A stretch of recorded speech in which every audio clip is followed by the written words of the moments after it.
Jenna is frantically making notes. No, I'm just writing down who we have. Yes. Oh, okay. And then I'm going to cross-reference with how many were drafted by Bean and how it worked out. And I like that we're adding this in because that was part of the reason why when I listened to those guys, what went on in my mind was there's not a lot of recent draft picks.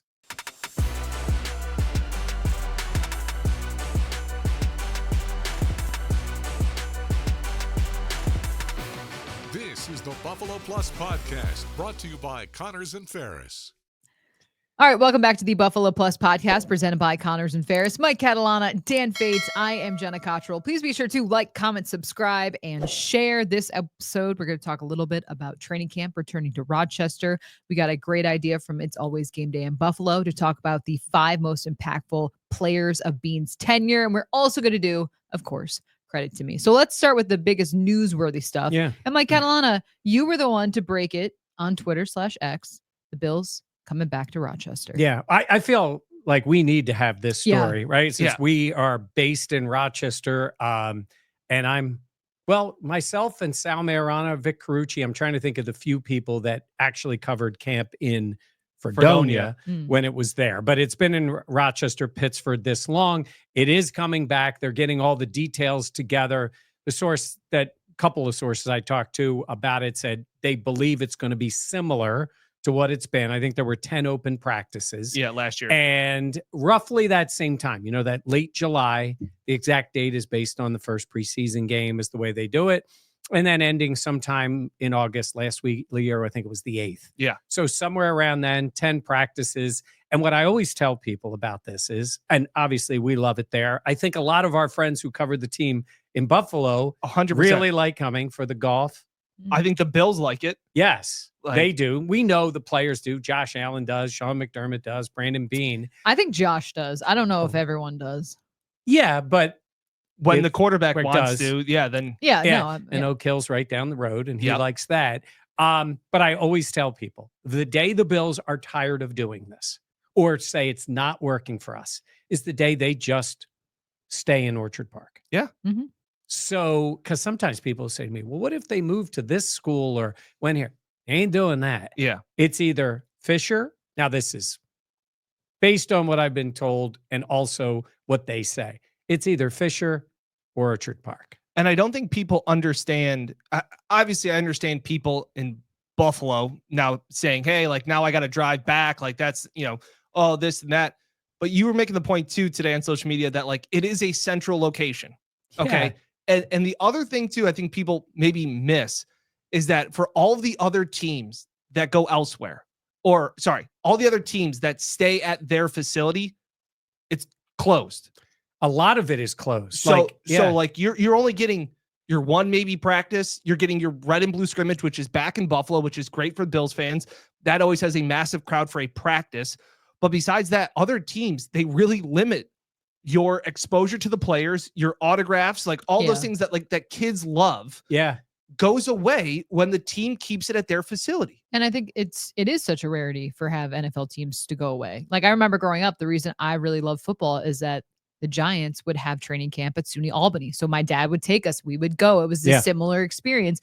And then the Giants, like so many other teams, decided it's too much work. It's too much effort. It's too big of a lift. We're just going to have training camp at our facilities. So I think for a lot of people, it's like, oh, I wish we could have it over here in this part of New York, but it's a rarity that they even go away at all. So, and I think it's a great experience, but it's about winning for this team too. If they didn't think they could win, they wouldn't go away. It is funny that somebody says, they haven't won anything since they moved there. It was 24 years ago. And I'm like, well, they win the division. They've made the AFC championship game twice. Yes, back when they went to Fredonia, they made it to 4 Super Bowls. And that was 99 was the last year of Fredonia? Fredonia? They came here for 2000, right after the Music City Miracle that year is when they came to Pittsford. And that's when they did it. And St. John Fisher has done a really nice job. That's exactly it. Of accommodating what they need. The campus is big enough to take everything in, but small enough that they get around. The fields are in great shape. Like I would say this, the day it ends will be a sad day because it's less access for fans exactly to the players. There's no question. I mean, I knew growing up, the Eagles had camp at Westchester, then at Lehigh, and fans would go, and tons of fans. Now they have a couple of big days at the stadium, And that's then maybe some season ticket holders at the facility. And that's the norm. That's it. Yeah. That's the norm. Like teams going away has become fewer and farther between. So the fact that the Bills still do it, while I understand, we'd love it to be at Fredonia for people in the Southern tier. We'd love it to be here. Like, I understand that. But Rochester kind of is right in the middle between the far Western New York and Erie County, and then obviously the Southern tier. And it allows so much access to fans. They have the capacity for the bleachers and for people to sit and in shaded areas, like all of those things. It is a really good setup for fans. So I don't see how this isn't a slam dunk for Bills Mafia. And I'll just finish this as what we said before. Josh Allen, Sean McDermott, Brandon Beane. They're all in on camp. So patio. Yeah, last year Beane walked over to the patio. Walked right around the side of the house. Yeah. Just the side we don't enter the back the with. Side that is that's like right against the shrubbery and like property line. Just walked right on in. So his house. Yeah. It was pretty much his place. So we'll see who comes this year. Yeah. I've been working on Mike's patio. I want to get a patio. That's on the bucket list. Okay. All right. We were talking about Brandon Beane. Brings up a nice segue. Put it on your wedding website. Your gift registry. So new patio. You can put, I had a golden retriever puppy on our registry, and Zach was like, you need to take that down. That's incredible. Mm-hmm. I thought you were going to say cash. Well, obviously you have like, you can send money, but that reminds me of the episode of The Office where they're asking for all the gifts, and Pam goes like, Kevin goes, would you like a check or cash? We're accepting that as well. Like, yes, we would absolutely accept that. Like, you don't need another toaster. We'll take cash. Yeah, that's fair. But we talked and we mentioned Brandon Beane. So it's always game day in Buffalo. Matt Bove, Sal Capaccio. They did a podcast about the 5 most impactful players drafted by Brandon Beane in his tenure with the Bills. And it got us kind of thinking about where they were talking about some of the top 5 guys. And it got us thinking about, that's a cool thought experiment for this team, especially at this point where we're, under a month away from the draft, to just look back at Brandon Beane's draft picks and which ones have kind of been the guys that have stuck out. Well, I think they included more than just the draft, though, too. It was like the players that have been on this team and the impact they've had on Josh Allen and winning. Because obviously, Josh Allen is number 1. Yeah. So it's the other guys. Hot take. Yes. So it's like in any other thing. It's like, well, besides Josh Allen, because you want an actual exercise in that case. So it includes the 5 players. And I liked what they did because it wasn't specifically like, because then it would be offensive players, just offensive players. But it's the players that have impacted the team to help Josh to advance, and the team advancing is kind of the way I took it, because it's offensive and defensive players and the impact that they've had on it. So I see what you're saying. Yeah. I guess I didn't set it up properly. No, you did, because it does impact. It is draft picks, but there's also some other guys who've been there, and some, depending on how you want to look at it. I mean, it's always potential that there's somebody you think that was only there for a year or 2, had a great impact. Some people have been there the whole time. Some have been there and gone. So, and I'm adding this people changes to my list because I was getting a haircut today and was preoccupied with our group text. So now I'm adding people to my list. Yes. Okay. Do you need to recalibrate? No. Okay. Wait, Michael? Yeah. Do you want to start? Yeah. Do you want me to? How do you want me to do the list? I thought this was just draft picks. No. Okay. Well, first of all, even when it's certainly not draft picks, because I thought that was the point. Nope. I'd say that's not what they did. I know. Because they were talking about all those players. And yes, we can just say, if you just want to say draft picks, that's fine. But there are other ways to bring players in. And I guess the idea was the type of players Josh Allen has played with. Yes. And the type of players who have helped him. There were people, and they had people sending in messages talking about different players, like a Cole Beasley. He was only there relatively a short period of time and then came back again, but was pretty impactful in that period of time. And he came in, it's free agent, right? Not a trade. It was a free agent. So in that case, it does show you too, because I also think it leads you to a place of saying it's draft picks too. How impactful have the draft picks been? Yep. To helping Josh Allen, which I think is Yeah. is part of it. Okay. So, All right. Well, do you want to start, Michael? all right, I'll start with a guy that I think it's both a draft pick and he's been with the team and he was there actually before Josh Allen. So that's why it's not specifically just Brandon Beane, but it's the guys that have been on the team, and it's Dion Dawkins. I mean, they basically set that left tackle spot, and he has been there. Yeah. And this offensive line has gone through different parts of where they would be. I think this current group they have has been the best group they've had. Yeah. They've had some really nice players, but this has been the best. But the constant has been Dion. And I think he's actually gotten better as his career has gone on. He's become a more vocal leader. Yeah. He's become the protector of Josh Allen. He has been the constant there with Josh, I would say. So I have him on my list. He's even the bodyguard when Josh is accepting his MVP award. Yes. I thought that was the best part when he goes up there and he's shielding the other guys too. Loved it. Yeah, off of that, because so you want Beane gets the credit there in your book of the No, re-signing. this is not. I'm going by what those guys did. So it wasn't specifically to Brandon Beane. Okay. So it's just the Oh. guys that have been here with him, which includes obviously a 'Cause that good was- majority of them. Mhm. Right. And for context, that was the Sean McDermott draft, as we call it, because Yeah. Beane wasn't there yet. That's the Milano draft, the Trey White draft, all of those things. So off of that, it was when Beane took the big swing. And I think it was the Stefon Diggs move. 100%. I think that I kind of have, if I look at wide receivers that had their biggest impact on the growth of Josh Allen, I think it's Stefon Diggs one, and then a close second to me, and I'm not trying to steal somebody else's pick, but it is Cole Beasley. Because I would think agree with you. because of Yeah. the cerebral part of the game that I think Cole knew so well and had that feel for it, that I think that's that 2020 season when we really saw Josh start to put things together. Mhm. The end of the 2019 season, he was having a great year. It fell apart at the end of in the playoff game, but to come back and it was a more polished, high percentage passer that nobody thought Josh could be. I think it's Steph, him trading the first round pick, making the move. That again, we always talk about the expiration date that came with Stefon Diggs. But the fact of matter of what he meant to this team, to me, he's up there as the top tier. Okay. I'm going to go. See, I thought it was only draft picks. I misunderstood the prompt. Wouldn't be the first time or the last.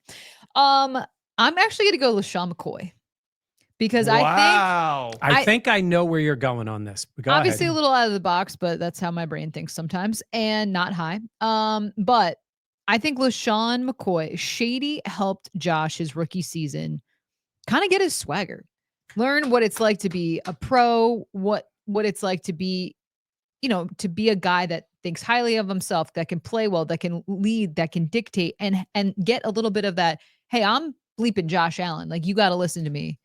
And I think Shady helped pump up Josh's confidence and gave him that element to his game, because Josh, as we know, is a pretty humble guy. But I think LaShawn helped him be like, hey, man, like, you're the quarterback. You got to set the tone. Good point. And I think that that's something that maybe we won't think about, but I do think that Shady definitely helped elevate Josh in that way. I have 100% agreement with Jenna on that, because it came into my mind, and you realize Shady wasn't around that long with Josh. Mhm. But even to this day, and when he was on our podcast, he talked about it. Yeah. And, there's some people that got mad because he talked about Mahomes. Well, he played with Mahomes Yeah. too. Yep. And he actually has a ring with Mahomes. But it's Patrick Mahomes too. But he is all the time big on Josh. But to your point, it's easy to be big on Josh Allen now. Correct. Yeah. Yeah. So true. He was a growing player. It was the hype man. And Shady's telling other guys around the league, like, this Better dude's watch for out. real. Yeah. Yeah, that's a really good one, Jenna. It Thank is, because I do think mentally he had a big impact on Josh Allen. And I feel like we kind of forget about it just because it's been so long ago. And but you're right. Like, Shady bought in on Josh before Josh was Josh Allen. And it was also, what do I always joke around about? Like, Jarrett Stidham. That's my favorite comparison of all time. When Brady left, and it was the McCourty brothers being like, we love this Stidham guy in training camp. And it was like, I was like, he ain't starting. And I think that was like the Cam Newton year. Like, they instantly bailed on whatever was the thought of Jarrett Stidham. But to have the cachet and the seal of approval from a future Hall of Famer to this rookie, you're right. I think that was massive it wasn't just the wide receiver that came in with Josh. It wasn't just Tremaine Edmonds being like, this is a really cool guy. Like, you have LaShawn McCoy having his back, being open about, hey, this is a bad dude right here. Like, watch out. I think you're right. I think that's a really good one. While we're talking shady, the coach and GM who brought him in, Doug Whaley, Rex Ryan. Yeah. And the player he was traded for? Kiko Alonso. Yes. Kiko Alonso. Great. Yeah. Or as, who was it? Drew Brees. Refer to him as Kiko Alfonso. Kiko Alfonso. They got That's that even Kiko better. Alfonso. That's so good. Kika. I think it might have been Kika Alfonso. Oh, it's even worse. When they were playing the Bills. Okay. So, yeah. So those are some throwbacks. Yeah, those are. It is. Well, you have the Dion. Well, can I also add Kyle Williams? You can. I was just going to say that's the end of my offensive guys. Oh, okay. Did you have Diggs on there? Yeah. Oh, yeah. Okay. I had Diggs in my list. I just had Diggs and Dion. Okay. Of my 5. But I like the McCoy one. I like for what he brought to the team. Yeah. Michael? I guess mine are also more like less. There's production, but there's also like the intangible aspect. I think it's a combination of two. It is, because there are players who brought in more, but you have to do both, right? Yeah, of course. I mean, it's like Emmanuel Sanders, I thought was a really good player and a vet, and I loved having him on the Bills. But Best thing since boiled milk. Since milk. Since milk. But he didn't have either one of those things, the longevity and all. But it was cool when he was there because he's a pro's pro. Yeah. Really good receiver. And that was a good kind of guy to bring in. Yeah. But offensively, I got one. What do you got? Khalil. Because when you moved on from Diggs, if we go into last season and even at the end of the Diggs era, when Diggs really wasn't, when things kind of went south production wise. Yep. Khalil caught 16 of 16 passes to end that year. Oh, yeah. Had the touchdown. Like, if they didn't have Shakir this year, like, what do you got for Josh? And I get it. Josh made everybody good. Like, I'm not taking it away, but you had to have one piece that there was some continuity. And we all thought Dalton was going to be the guy that was going to step up. It was Khalil. So the fact and you found him in the 5th round. And again, he's also become like the reliable punt catcher. Like, he has had the explosive plays, the yards after the catch, which has always been the bugaboo of like, hey, you got to get Josh to have somebody catch the ball and make a play. Khalil's been that guy. So again, never saw him at Boise, never watched one of his games in college, things like that. But I think Khalil has shown that they were able to make those moves offensively and pivot because they had Shakir. I think that's a great point, because at some point when we look at Shakir's history with the Bills, I think the numbers are going to continue going up. I think this is the base for him. I think it was a really good year, but I think his numbers will go up, and then you'll look at it. Jenna's cheesing through that whole thing. Yes. I bought the stock early. It was the Subaru. I think it was the Subaru that really did you in. Hey. He is. I could see. I was like, you know what? This kid, there's something special about him. Well, Dan and I met him before you did. And he introduced himself to us. All-time moment. At the rookie camp. Hi, I'm Khalil Shakir. We're like, we know. Yeah. It's very Josh-esque. Yeah, I'm Dan. We're like, you don't know us. We know you. Did we tell the story when we first interviewed Josh at training camp? And he came over and was like, sorry to make you guys wait. We're like, well, he was the 3rd string quarterback. Yeah. Behind Peterman. Matt Barkley. Nope. Oh, Matt Castle. Nope. No, hang on. Oh, McCarron. Yeah. AJ McCarron. AJ McCarron. And then they got rid of AJ. After a great comeback in the preseason, the final game against Cleveland. Yes. Yeah, Brent Musburger was very upset that his wife was not there. Yeah. My gosh. That was okay. There have been some great comebacks. Yes. The EJ Shush in the Cleveland preseason. That was the Shush game. And then AJ McCarron, they said the locker room was nuts. And then the next day he was traded. He was gone. And then Nate, he held on to the job for a half in Baltimore.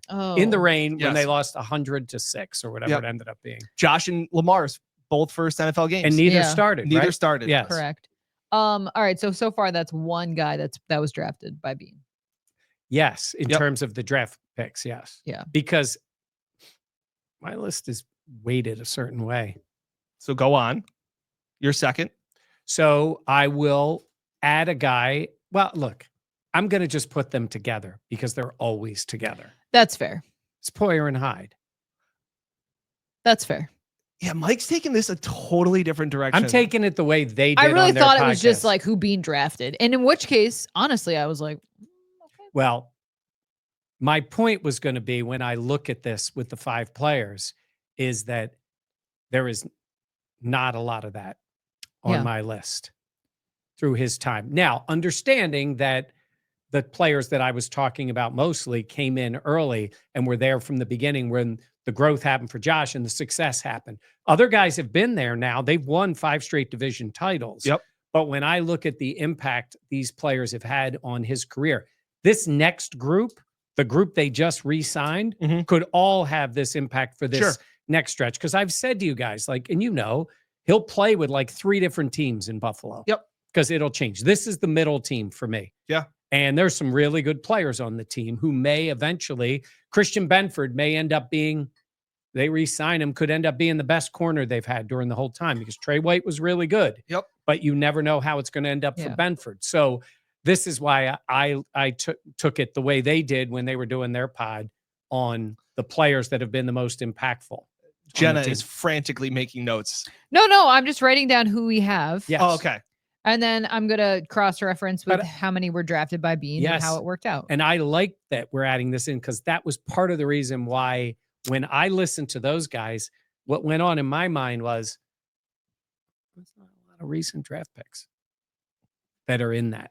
But do you think some of that, I hear you, but do you think some of that is like these guys, their careers are ongoing?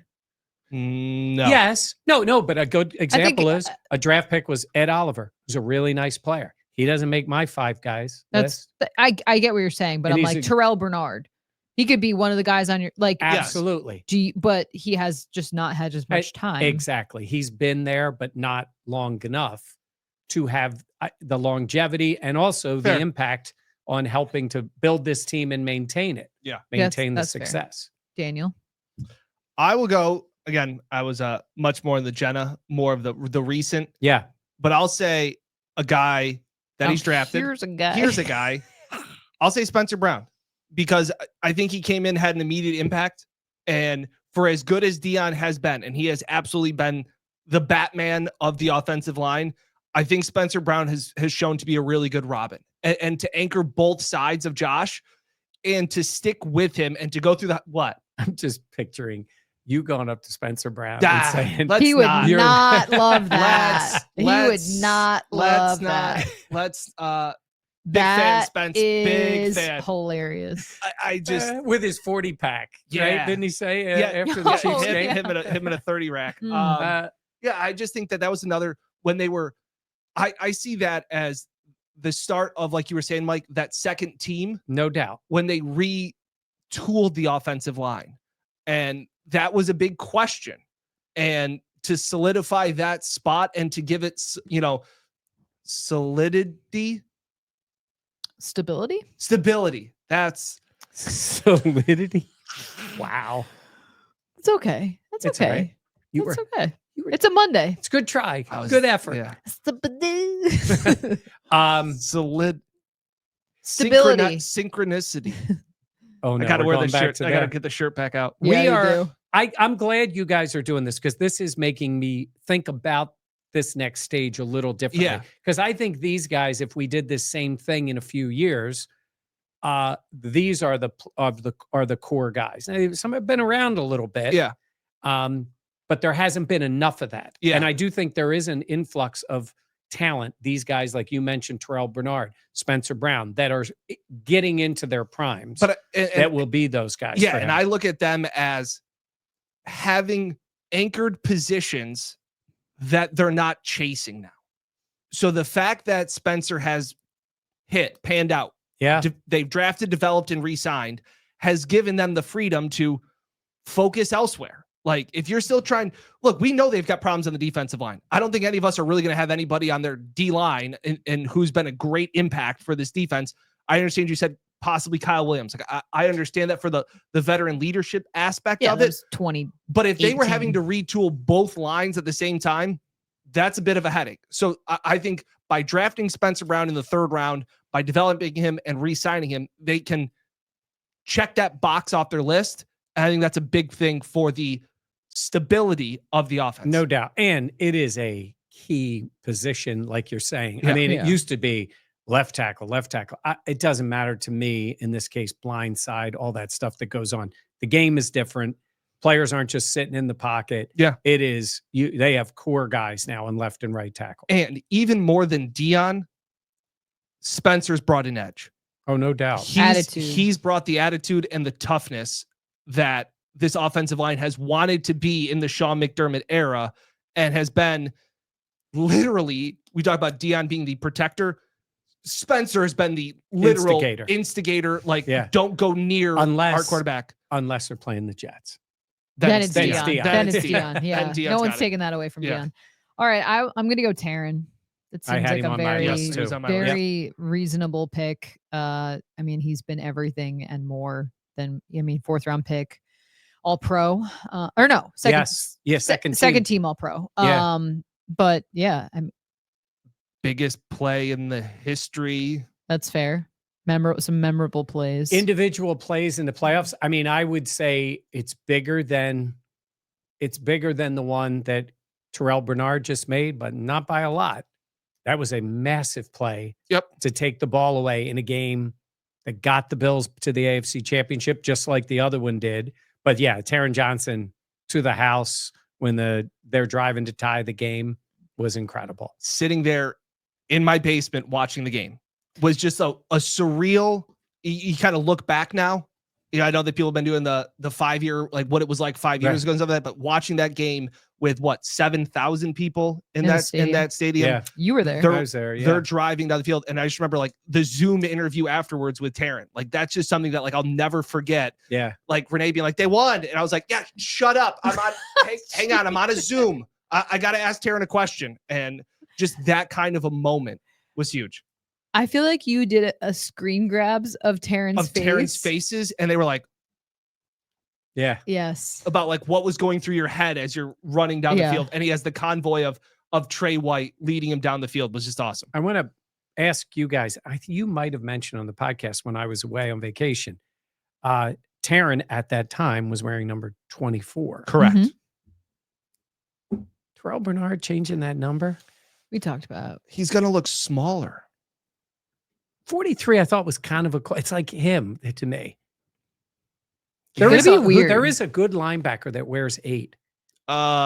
Is it for Baltimore? No. Ingram wore 8. Yeah. For Miami. It's 8, right? That he's gone with? Mm-hmm. I want to ask him like the significance. Single digits. Yeah. Yeah. I think he was a single digit at Baylor. Okay. But I can't think of what it was. So okay. Was he?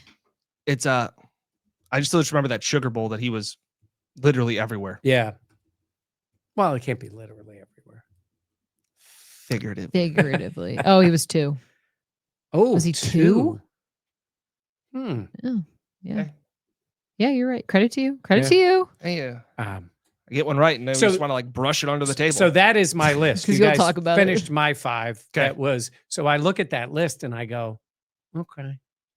Dion was in the first draft, 17 before Yep. Diggs was a trade. Yep. Outstanding trade because at the time very much needed. And then Taryn was a draft pick. Mm-hmm. And then the other 2 came in as free agents. Now the Bills were a different team then. Yep. That team had the drought. They brought in guys, McDermott and Whaley, whoever was around. Yeah. At that point, they were needing a lot. Yeah. And Micah was a good player. Taryn or Poyer was just he just couldn't stay healthy. Yep. Had been around a couple of times, and that was a great find for them and a great combination. But yes, and it made me think, like I'm saying to you guys, this other group now can be those guys for Josh. You're like, yeah, on my list, I would have Dion, Diggs, Shady, Poyer, Hyde, and Taryn. And obviously Taryn is the only one that was drafted by Brandon Beane. Yeah, because when you look at the draft picks, as we're less than a month away from the draft, the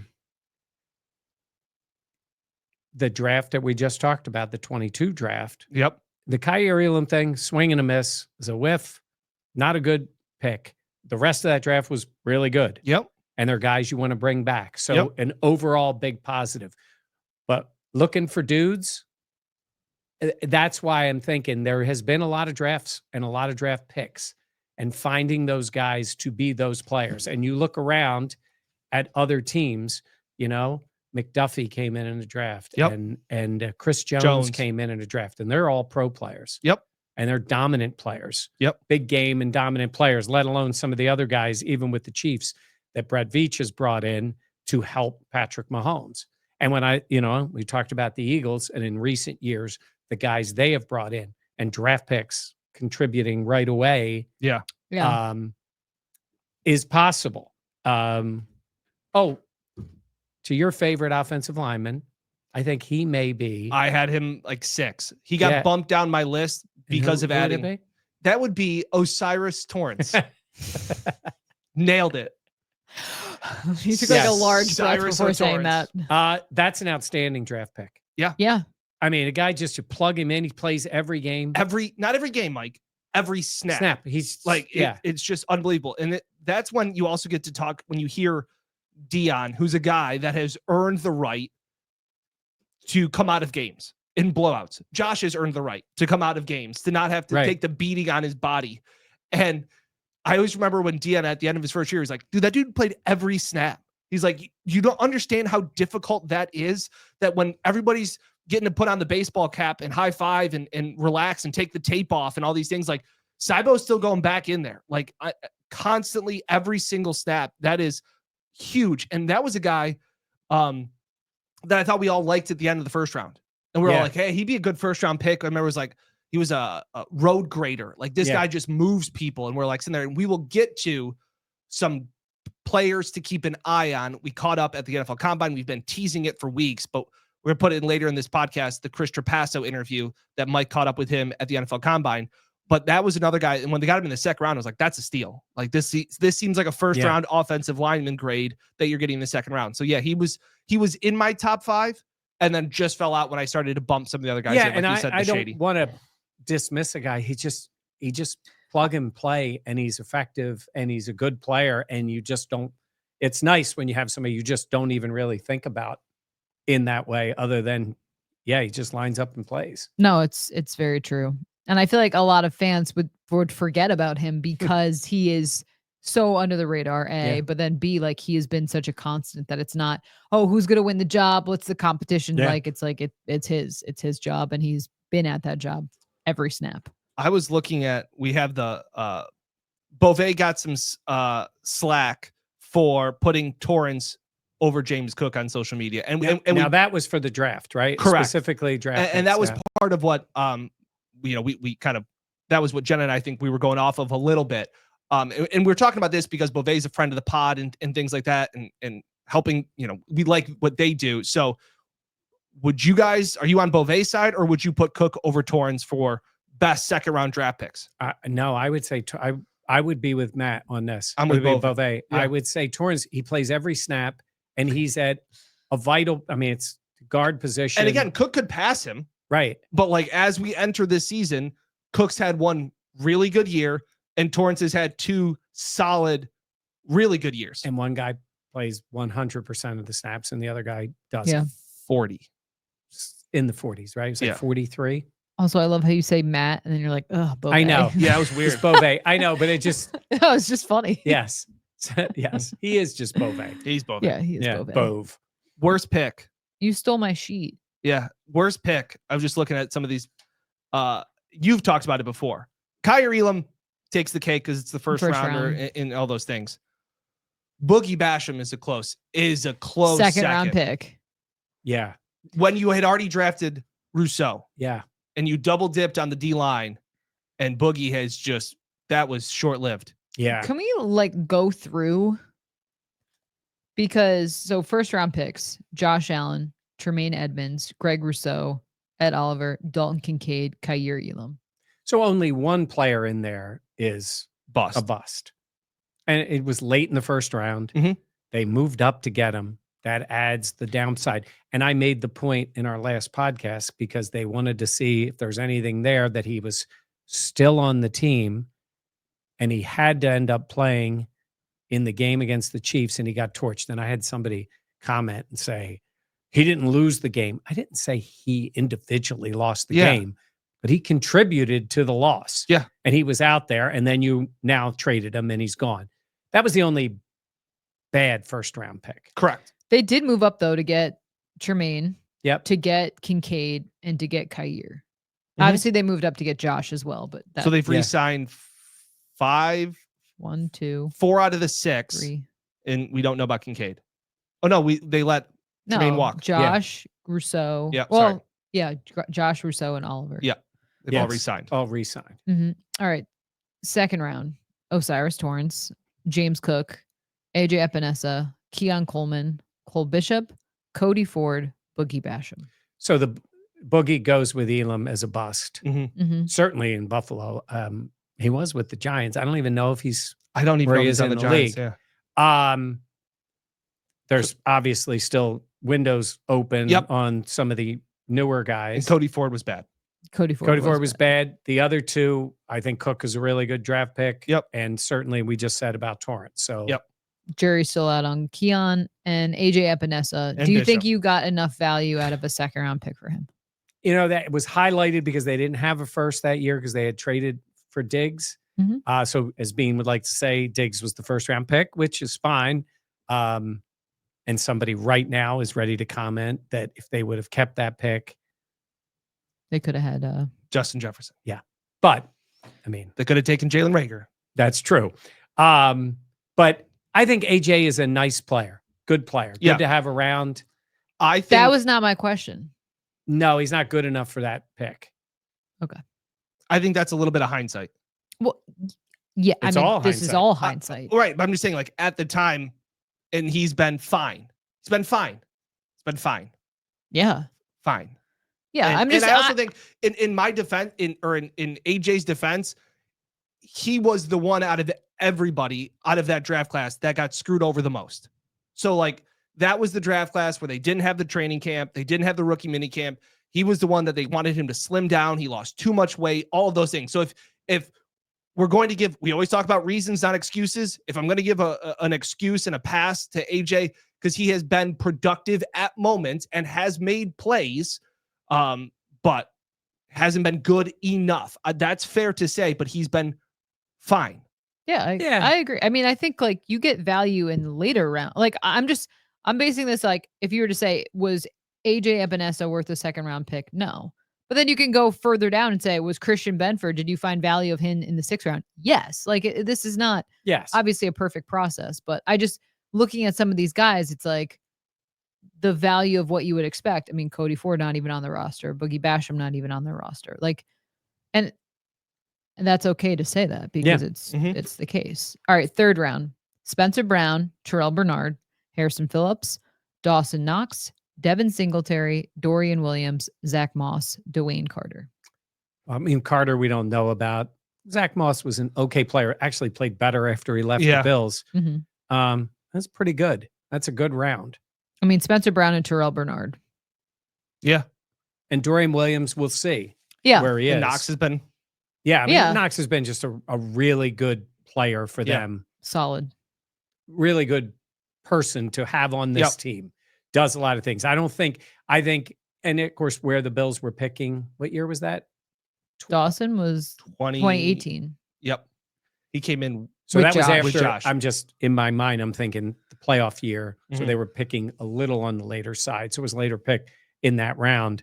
Yeah, I think it's a good pick. I think that's pretty good value you've gotten out of the 3rd round. Yeah, Sure. I agree. 4th round: Taryn, Gabe Davis, Ray Davis. Yeah, that's really good. Gabe was better than a 4th round pick. They made the right move because he stayed at that level, started out at that level pretty good in the early playoffs, had a tremendous playoff game, but overall they got better. I think they got better than 4th round production for part of the time and made the right move to let him walk. Yeah. It's funny hearing all of these running backs.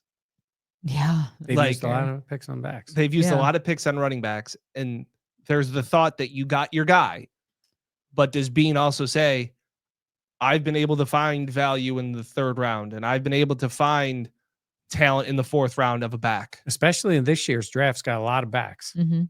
So we'll see Yeah. what they do. Okay. 5th round, Wyatt Teller, Khalil Shakir, Saran Neal, Javon Solomon, Tommy Doyle, Cedric Van Pran Granger, Eddie Ulofoshio, Jake Fromm, Justin Shorter, Voshawn Joseph. That sounds like a 5th round. Yeah. Yeah. Wyatt Teller. The one that got away. The Jake Fromm one, I didn't understand. Just physically, he just didn't seem like the guy. It's almost like they just took a flyer there. That's their Georgia player. Yes. We were sitting there going, no Alabama. And we're like, do they have anybody from Georgia? Jake Fromm. Yeah. Wow. Yeah. He was the COVID quarterback. You remember that? Yes. Yes. He was in isolation. That must have been really challenging, honestly. Jake from Yeah. State Fromm. Yeah. Yes. The rest of them, I mean, Khalil. Solomon, we'll see. Mhm. I mean, the hope is that, year 2, he progresses. Yeah. Yeah. But this, it's like, yeah, 5th round. That sounds Saran like Yeah, Neal was a yeah. special. If you get a core special teams guy, Yeah. I think the Yeah. frustration with Neal was physical ability. It was great. Yeah. He just never could connect with the defense. Yep. To play him as a backup. 6th round, Christian Benford, DeMar Hamlin, Tyler Bass, Ray McLeod, Jaquan Johnson, Isaiah Hodgins, Matt Ariza, Tylon Grable, Rashad Wildgoose, Daquan Hardy, Marquez Stevenson, Luke Tenuta. I didn't know who Luke Tenuta was. I'm not going to lie. Saying these names, I'm like, I haven't said some of these names in if so you long. told me Luke Tenuta was a linebacker, I'd be like, that sounds right. He's maybe from Boston He's an College. offensive lineman. Maybe. Yeah. There was a comedian, Judy Tenuta, but that was way before your time. But it's funny. You named the first 3, and I went, Yeah. that was pretty solid. Yeah. To find starting talent. How'd it go? But like, that's, yeah, for the 6th round, getting Christian Benford. Yeah. The Benford one is outstanding. Yeah. Yeah. And listen, DeMar, I don't even start the whole thing. We've already done it. Yes. We've already done it. DeMar, Okay. that's a good pick in the 6th round. Great pick. All right. 7th round, Dane Jackson, Daryl Johnson. Oh, Daryl Johnson. Forgot about him. Remember, Traded they to- loved him. Traded Yeah. to Carolina. Yep. Alex Austin, Tommy Sweeney. I love Tommy Alex Austin Sweeney. was the wide receiver. No, Yeah. that's Austin Prohl. Oh, you're you're right. right. You're right. I sat there and I went, he could be a fullback. He could Okay, be wait, a- I'm not done. Balin Spector, Jack Anderson, Travis Clayton, Nick Broker, Austin Prohl. Oh, yeah, I know Austin Prohl. Yeah, that's Yeah. not good. That is not good. It's a 7th I round. mean, the 7th round. It's Yeah. 7th round. I'm not. You're throwing darts at you're just Yeah. throwing darts. Yeah. And I do believe that is that round because teams they're very aggressive with the undrafted free agents. Well, that's the other thing too.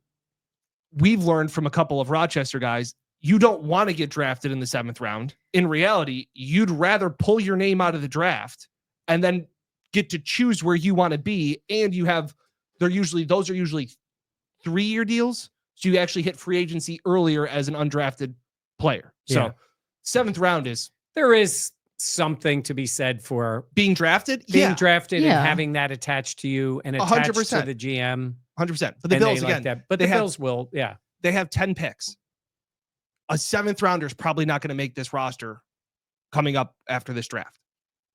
Say that again. The Bills have 10 picks. Mhm. I think it's safe to say, we've said it before, they're not 10 players are going to make this roster. 10 draft picks. They did draft 10 players last year.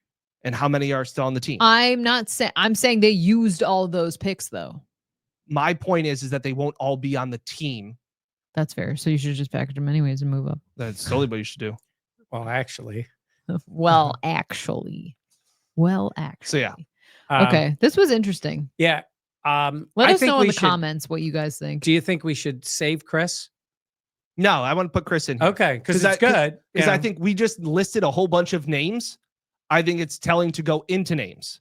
So at the NFL Combine, we caught up with Chris Trapasso, draft analyst for CBS Sports, to get some names for you as we are officially 1 month at the time we're recording this away from the NFL draft.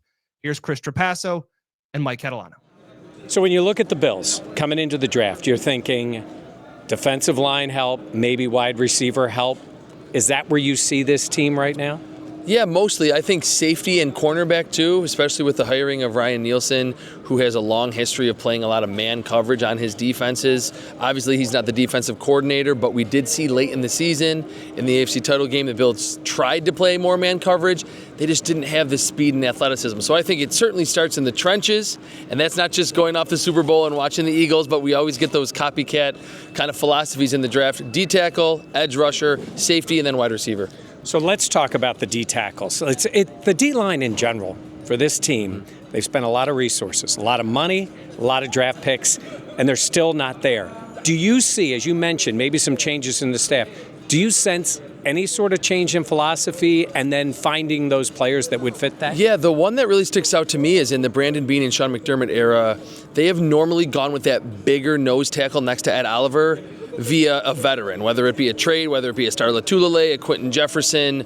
I want to see if in this draft that is really deep, even at that kind of niche nose tackle spot, if maybe they just go that route and get a younger, cheaper option to develop on their defense. So that's, to me, the biggest philosophical change we could see for the Bills. And we still know that Sean McDermott likes to rotate defensive linemen as much as any coach in the league. So I do think with a ton of picks, we could see double dips maybe at edge rusher or at defensive tackle. All right, so they're picking late in the first round, but they have multiple picks this year, a couple in the second round. Give us a couple of names of guys that you have an eye on that would be available likely in that spot or even if they push into the second round. The first one that sticks out is Michigan nose tackle Kenneth Grant. I mean, 6'2.5", 6'3", 330, but he moves like he's closer to 300 pounds. So I think the Bills would be intrigued by just having that size next to Ed Oliver, who can still disrupt on the inside. They kind of haven't had that player. And the edge rusher group, I think we will get to see here in Indy a range of where these players are going to ultimately go based on how they test. The 3-cone drill is so big for edge rushers, so pay attention to that. The vertical, the 10-yard split. It's hard to really peg specific players at this point who would be available.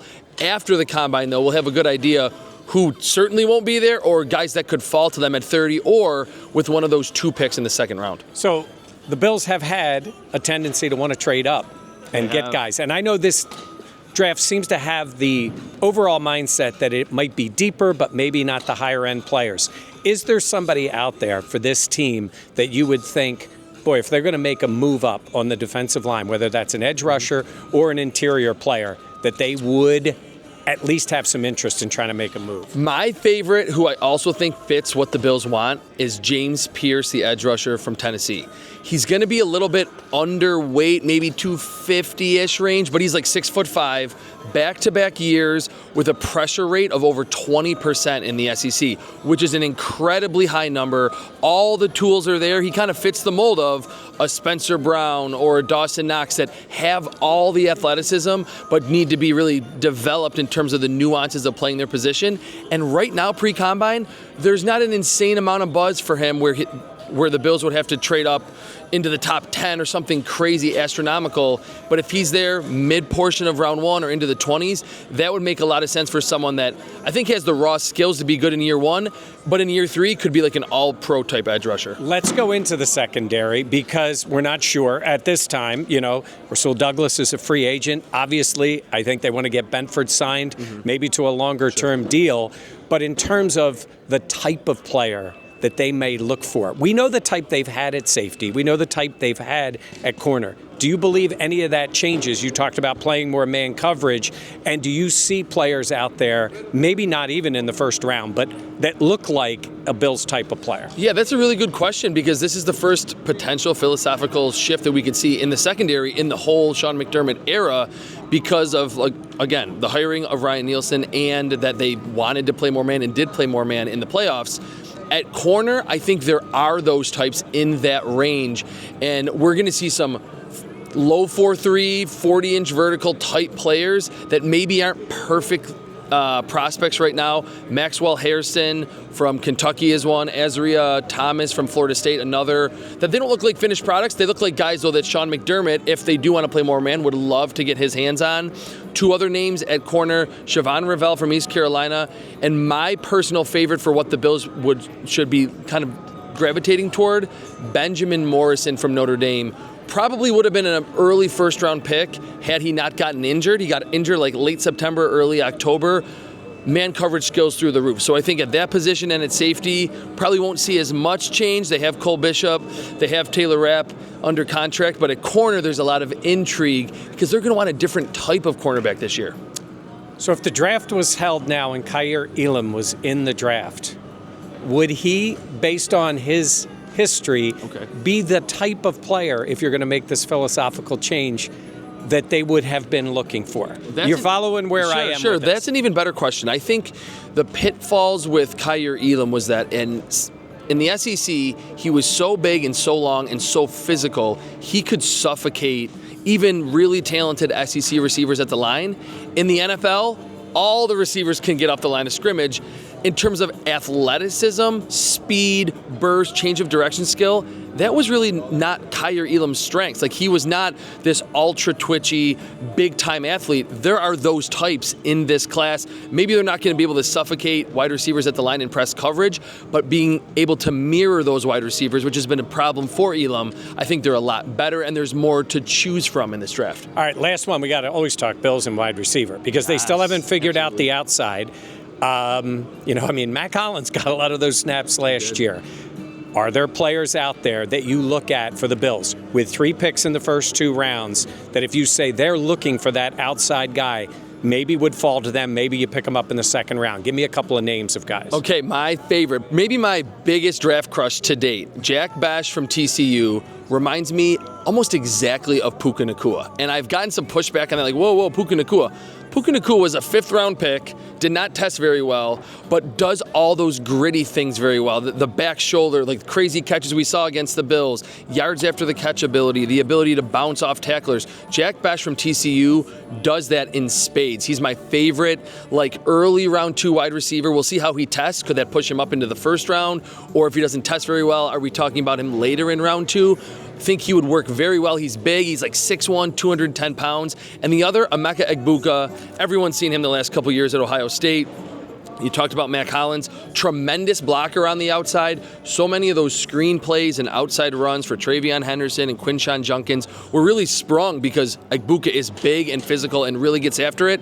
But then as a receiver, vertical threat. And I think that's the one thing that we can all agree, beyond just not having that presence on the outside, the Bills did not have a big-time downfield presence this past season. Egbuka should test pretty well. He's not going to be Terry McLaurin fast. He's not going to run 4.3, like low 4.3s, but he's big, tracks the football very well. Just a polished wide receiver, like a lot of the Buckeyes wide receivers have been. All right, you're going to have a lot of content leading up to the draft. Always ask. Let everybody know where they can follow you. CBSSports.com/NFL-draft on Twitter. I'll be probably tweeting way too frequently for most followers, but this is my time to completely nerd out here in Indy. All right, Chris, thanks for your time. Thanks. All right. Thank you, Chris, for that interview. Yeah, and listen, Chris is really good. He updates really good. his stuff all the time. I know they have him on One Bills Drive. Yep. Maybe we'll even get a chance to get him again before One Bills we get Live. at One Bills Drive. It's Yes. One Bills Live. Yes. I once called our show One Bills Draft show. Draft Show. Yeah. Yep. It was a bit of a scramble moment that was there. that was. Yes. We didn't submit that one for an award. No, we did not. Also, you can follow him on Twitter at Chris Trapasso. So. Yes. It's you and me. It's not him screwing up here. I already did. I I was Yeah. gonna say. Okay, let's do credit to me. Why do I have to go first? all because the you time? bet lead off. Like you're the Jeter. Like it's like, hey, Vegeta. I thought it was more of the Schwarber. It's either a home run or a strikeout. do you hate anything? Do you hate anything today? Oh No, I'm in a good mood. So here's where I think, credit to me, I think I have a rational take on athletes speaking to media. Now, we do this podcast here, and you know that we all work for a TV station, and a lot of times we interview the players. Certainly we interview the Bills. We interview all athletes, hockey players. Sometimes it's high school players, whatever it is, before, after games.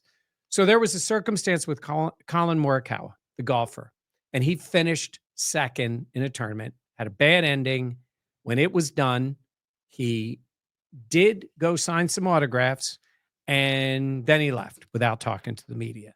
And it's a different circumstance in golf than it is in other sports because you don't really have a team. Like it's you and you're playing. And we've covered golf tournaments too here in Rochester, the major championships that have been here. So the reason I brought it up is Colin Morikawa, the next week after he didn't speak to the media, talked to the reporters, talked about why he didn't speak to the media. And he said, listen, I was basically pissed off, mad at myself, didn't want to talk to anybody, was angry, didn't want anybody coming up to me saying, don't worry about it, nice job. He was done. But then he added to the reporters, I don't think I owe anybody anything for interviews. And I think that's the point where, in my opinion, he takes it a step farther than it belongs. I think he has every right to say, I was pissed off. I was angry. The reason I brought up myself and turned this into a credit for me, I've said this to Dan and Jenna. When we're talking to a player on a Sunday after a game, if he's pissed off because something happened and he didn't play well and he's kind of a jerk or he's mad or he turns to us and says, fellas, I got nothing to say today, blah, blah, blah. Fair. I mean, unless he missed the game-winning field goal, which Tyler Bass spoke when he did that, for game tying one in the playoffs.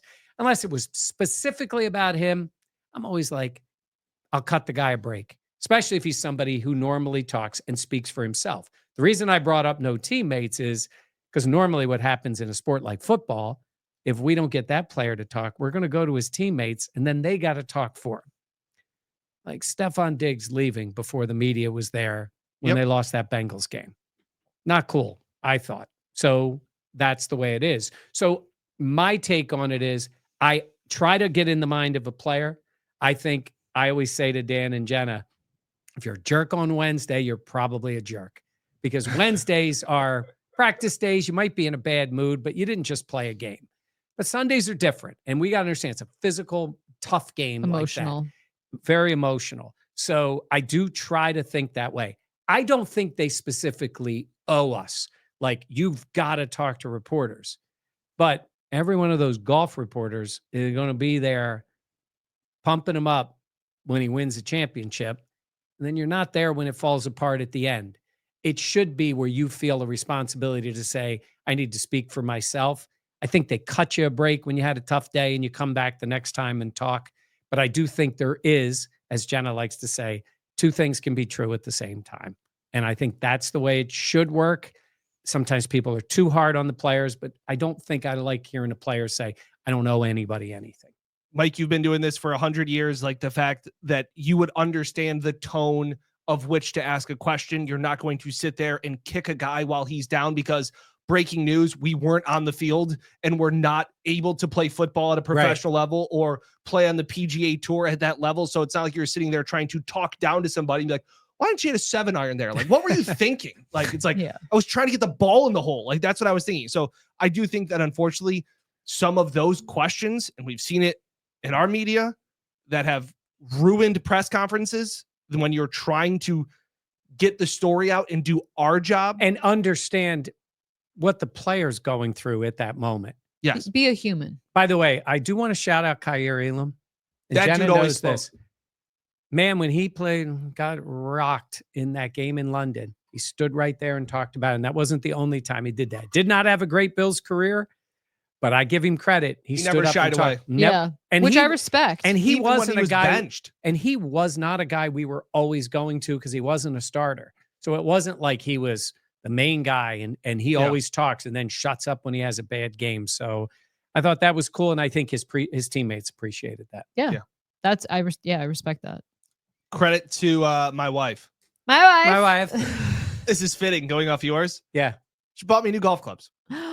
Really? Yeah. Wow. So I don't know if any of our subscribers, like, comment, subscribe, are like this. And Jenny, you're probably the exact opposite because I think you're much more like my wife. She buys everything. Like, if she has the thought of like, oh, I need to get a new coat, winter coat, something like that, boom. There's 3 from Amazon that are at her house in a blink. And then she returns them, buys 3 more, and we do that whole thing. And I sit there and I'm the schlep that has to bring them back to Amazon, the whole thing, right? I'll sit there and say, I need a new winter coat. And then for 5 months, one will sit in my cart online, wherever. I do the same thing. And then it gets to be summer. And it's like, well, I don't need the winter coat anymore. Like, I just don't I don't buy things. Save money that way. Yeah. And I'm also the one that You're cold that way. I Well, would, that's true. well, I have a coat. So it's like, this is fine. I'm the type of person that I like to spend my money on going out to eat, dining experiences, doing events, things like that. I don't need to tangibly hold something. I like to gamble. I'd rather spend my money on that, which my wife cannot wrap her brain around the fact of those kind of things. But I've been saying for a while, I was like, oh, I could really use some new golf irons. We had golfed quite a bit. I have never had new golf clubs in my entire life. I'm a lefty, so I always got hand-me-downs from people. They see, oh, you're a lefty? Here, I got these clubs for you. That's what I've always used. Been talking about these Tacoma irons, and they're all over Instagram. They're this brand new set, all these things. And I was like, oh, I should really get these. We got our tax money back. I was like, maybe I'll use a little bit and get golf clubs. But nah, I don't really need them. Like, come on. And all of a sudden I get an email. Tacoma irons are on their way. Wife bought them for me. That's sick. So shout out to Renee, because she goes, you'll never buy them. And I went, you're right. Because I just would never do it. Once you get him out of the house a little bit. Yeah, she's like, go golfing. Oh, she goes, well, now that I got it for you, you're going to have to go golfing now. Oh, darn. Oh, no. Wow, so Renee. she said that. She said that. Oh. Oh, we went to black there for a second. Say. But yeah. Yeah, she's like, I want you to go golfing now. That is so true. Zach is the same way though, where he's like, he never buys anything for himself. But Never. then when he does, do you do a lot of research? Like an Zach absurd does do I. so much I research. do too much. And then last night I was speaking of, I was looking at this Shoot or coat, shoot, by the way. and I'm I just buy. and I'm going to Jenny, what do you think of this? Oh, that's really nice. You should get it. I'm like, yeah, cart. Stays in the cart. Like, I'm It's sitting there, like, and then I get those emails. Did you forget something? Yeah. No, I'm just not buying it. I just don't buy it. Renee's like, have you always been that way? And I was like, growing up, I was the kid that got his $10 allowance and it was gone. yeah. And I think just Yes. over time, it's like, well, now I just like, I don't need another shirt. I have a shirt. Like, I don't need this. Like, I just don't buy things, shoes, anything like that. we I might just, as well be speaking a foreign language to her. Yeah, no. Well, especially with a wedding. Yeah. What's another He's just spending. $500? yeah. So I was and who knows? These Tacoma irons are this new social media kind of thing, direct from consumer or direct to consumer kind of things. We'll see. Who knows how good they are? And I was texting my buddy, shout out Corey, because he helped set it up with Renee, different levels. Yeah. I go, we golf, but what? We all get Like together. once a week, I feel I was gonna like. say once a week, at least every other week. So Yeah. I only golf 20 rounds a year. I go, I'm not going to spend $1,200 on a brand new set of irons. That's not my game. 12, 13 handicap. That's not what it's for. But these ones were like $580 That's not bad. for a brand new set of irons. Really? Yeah. And Let's listen, see. if they're great, you credit Renee. Yeah, If they're not, you blame the irons. exactly. Yeah. Like That's the way these, it works. like my friend Corey's a scratch golfer, and he's like, I don't know about these and that. I was like, it ain't gonna change my game either way. Like it's like they're just gonna look sweet and shiny in the bag. Yeah. that's That's what nice. they're gonna be. That's what So, it's yeah. all about. That's why you buy new things. That's Because you're what like, it fit. wow, I feel awesome. Yeah. So shout out to Renee. All right, well, let's keep it in the family. Shout out Taylor. Dan's youngest daughter decided to choose me. You Taylor's are already got bad judgment. Stop it. Yeah. No, Dan and Renee very sweetly asked me to be Taylor's godmother, which is an incredible honor. And so We ran out of people. We yeah, had so many I kids. mean, yeah, you guys are on 3. So Yeah. as a fellow third child, Yes. I am excited. So I just want to say thank you and that very much looking forward to it. So credit to Taylor because Shout out Taylor. tremendous judgment in my Hey. Made the opinion. pick. Just point it right at you. I was telling Dan, I was like, I need to like practice holding a baby. Renee was saying the other day, she's like, what about a It's gonna happen. sat there. There's not a doubt. Take There- the one shot. Take the one shot right now. There's not a doubt in my mind. Hey, listen, Not a doubt in my mind. to all of our amazing subscribers that are mothers, shout out to you. We've always said you are superheroes. There is something that happens though in your brain that no matter how bad the pregnancy is, you black it out, box it out and forget it. And then you think about, oh, it'd be great to be pregnant again. My wife was miserable being all 3 pregnancies. She hated them. Does she say it'd be great to be pregnant again or great to have another baby? Yeah, I think it's like the end justifies the means. Yeah. Yeah, I guess so. Because Yeah. we're getting rid of all the baby stuff. So Taylor, as she's growing out of her She's clothes, not getting rid of it. she keeps coming back with money somewhere. So yes, but yeah, That's it's fair. just all the dads out there know, like, we were the trenches. Oh my god. No, also going off of that, of an awesome Buffalo Plus fan came up to me at Wegmans on Sunday and was so sweet. And she was so excited. She loved Buffalo Plus. She was there with her daughter. So I am an idiot and I forgot your name, but I just want to say that you made my day. She literally said, I hope your eye is better. That was so sweet. So thank you. Thank you. Did she ask you if you were high? No.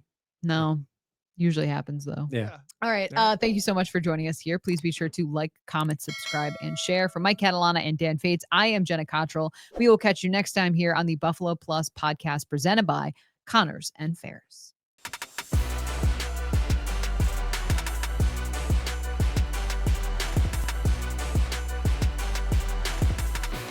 This is the Buffalo Plus podcast, brought to you by Connors and Ferris.